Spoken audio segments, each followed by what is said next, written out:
To help us, we're going to use a little bit of math, mathematical formalism called Boolean Algebra that's going to help us understand the behavior of our circuits. Boolean Algebra was developed by George Boole in the 1840s to study logic problems. I was interested in working with a formal system that could help understand statements that are true or false. So we wanted to have the idea of variables that represent true or false. And we're going to interpret them as 1 or 0, of course. And then there's basic operations that are involved in such statements like and, or, and not, and those are very familiar with us. And ever since it was developed, Boolean algebra has been widely used in mathematics, logic, and computer science for many, many, many applications. In fact, it's so widely used that there's several different notations in common use. So we've already seen Java notation for Boolean variables, and we have the idea of a Boolean variable in Java. In mathematical logic, they use a different notation involving V's and upside down V's. And in circuit design, we use yet another one that we're going to use in this lecture, where the AND operation is like multiply with Boolean variables, and the OR operation is like sum, and we say not, we say x prime. So that's the one notation that we're going to use in this lecture. And then within this algebraic system, that we can prove and manipulate these things as algebraic formulas, just bearing in mind the simpler rules that we have for Boolean variables and Boolean formulas than you have for traditional algebra where the variables are numbers. And so, for example, this is De Morgan's laws, which we're going to prove in just a minute. Now, the relevance to circuits is that this is really going to be the basis for us to build up circuits that are a little bit more than switches, that we can understand what they're doing. And of course, there's standard Boole cartoon is that, well, he had to express everything in terms of yes and no. And well, we've seen plenty of examples of that earlier in this course. So one thing that is an important part of the Boolean algebra formalism is the idea of a function. So what's a function? A function is a thing that takes arguments and that has a value. For Boolean functions, we can use something called a truth table to systematically describe or define a Boolean function. And what we do is we keep one row for each possible set of the values of the arguments. And then each one of those rows is going to give the function value for the specified arguments. So if you have n inputs, each of the variables can take one of two values, so there's going to have to be 2 to the n rows. So for example, for not, there's just one input, so there's 2 rows. If x is 0, x prime is 1. If x is 1, x prime is 0. And again, we've seen these functions before in other applications. For and, it's the xy, which is x and y, is 1 if they're both 1, otherwise it's 0. And or is 0 if they're both 0, otherwise it's 1. So those tables, which take those are functions that take 2 arguments, we're giving all possible values of the arguments. Either they're both 0, or x is 0, y is 1, or x is 1, y is 0, or they're both 1. And then on the right side of the line is the definition of what the function is for that row of the arguments. So it's giving us a complete definition of the function.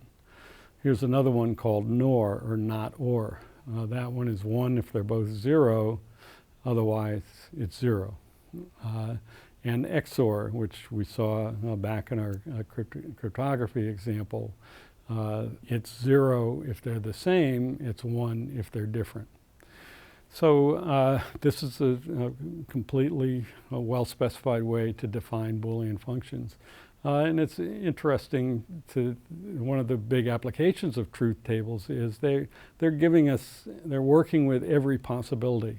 So with truth tables, we can establish identities in Boolean logic just by writing down one row for each possibility and then checking what happens with each of the possibilities. And with truth tables, we're sure that we've checked everything.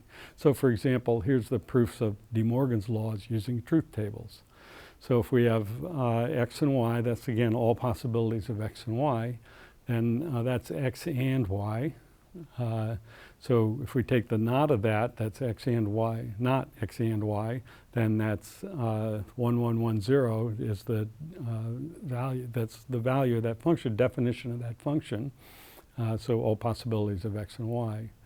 Now, if we, on the other hand, if we take not x and not y, and we look at the or of those, then that's going to be 0.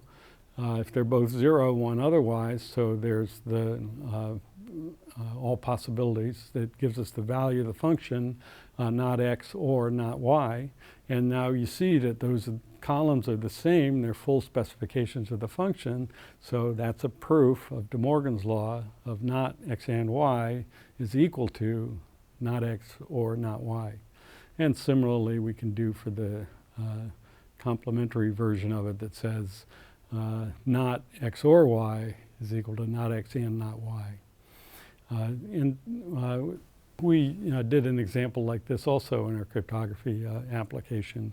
It's a fine way to establish truths of identities for Boolean functions. By the way, these function that is, that's the NOR function on the right. That's 1 if x and y are both 0 and 0 otherwise. And we'll see that one come up again when we look at circuits. Now, it's interesting to think about how many different Boolean functions are there of two variables. Well, there's 4 bits in the truth table column, and they can each have either value 0 or 1, so that's 2 to the 4th, or 16 different possibilities. And actually, we can just enumerate all Boolean functions of two variables. So that's x and y, and then we just start out all 0, 0, 0, 1, 0, 0, 1, 0. And we've looked at some of these. They actually all have names. And the last one is called 1. So we have 0 and 1, and we have and x or, nor, and so forth. So 16 different possibilities. But that's interesting, but let's think about 3 variables. Well, for 3 variables, there's 8 different possibilities of the 3 different variables. So then there's 8 bits to define the Boolean function. So that means there's 2 to the 8th different Boolean functions of 3 variables, which is 256. So we're not going to look at all of those, but there's some that are interesting. So for example, and is a multi-way and that just generalizes our definition of and. It's going to be 0 if any of the inputs are 0. It's 1 if all the inputs are 1. And or, again, generalizes. It's 1 if any input is 1. It's 0 if all inputs are 0. Nor is the not of the or, and that's 1 if they're all 0, 0 otherwise. And there's lots of different Boolean functions of 3 variables. So here's one called the majority function. So that one is 1 if and only if more inputs are 1 than 0. So that is if a majority of the arguments are 1. In the case of 3, that would be there have to be 2 of them are 1, or all 3 are 1. And those are the 4 1s in the column labeled majority. 0, 1, 1, there's 2 1s, y and z. 1, 0, 1, there's 2 1s, x and z. 1, 1, 0, x and y are 1, and 1, 1, 1, they're all 1. Those are the rows for which the majority function is 1. And that's a definition of a Boolean function that's useful, as we'll see. And here's another one, odd parity. So that one's 1 if and only if an odd number of the inputs are 1. So either exactly one of them is 1 or all 3 is 1, another different Boolean function. And actually all of these generalize to any number of inputs. And if we start thinking about more variables, though, it's interesting to contemplate. If you have n variables, you have 2 to the n different possibilities for the values of the variables. So that means there's 2 to the n rows. And to define the function, you can give 0 or 1 for every row, so the total number of Boolean functions of n variables is 2 to the nth power. And that's a function that grows very quickly. So 16 for 2, 256 for 3. Already for 4, there's 65,000. For 5, there's 2 to the 32nd, which is 4 billion. And for 6, already we're getting to a very huge number of Boolean functions. So there's a lot of Boolean functions out there, and we'll never ever even encounter almost all of them. It's a little bit of a sobering thought that we'll get back to. Okay, so but one thing that's important in basic outgrowth of Boole's study is that every Boolean function can be represented with only a few operations. And there's a number of ways to prove this. We're going to talk about the sum of products representation. So the idea is to form an and term for each one in the Boolean function and then OR all the terms together. Now with a truth table proof, we can show how this works. So the majority function, we want to write down an algebraic expression that just uses and, or, and not to express the majority function. So the way we're going to do it is we're going to take a look at the function, and for every one in the function, we're going to create an and term that's 1 only for that set of values of the variables. So the term x prime yz is going to be 1 only if x is 0 and y and z are 1. Then x prime is 1, and then x prime yz is 1. Any other value of the variables, that term x prime yz is going to be 0.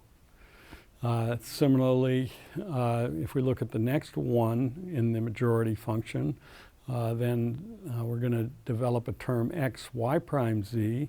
Again, that function is 1 only for the values x equals 1, y equals 0, z equals 1, otherwise it's 0. So we have another column corresponding to that one in the majority function.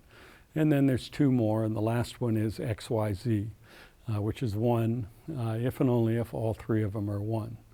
So now we have 4 functions that each have just 1 in them, and what we can do is just OR them all together. So ORing them all together just brings those 1s back, and now our column is equivalent to exactly the same in every position as the majority function. So that's a proof that the majority function is equal to x prime yz plus xy prime z plus xyz prime plus xyz. This idea is obviously going to work for any Boolean function.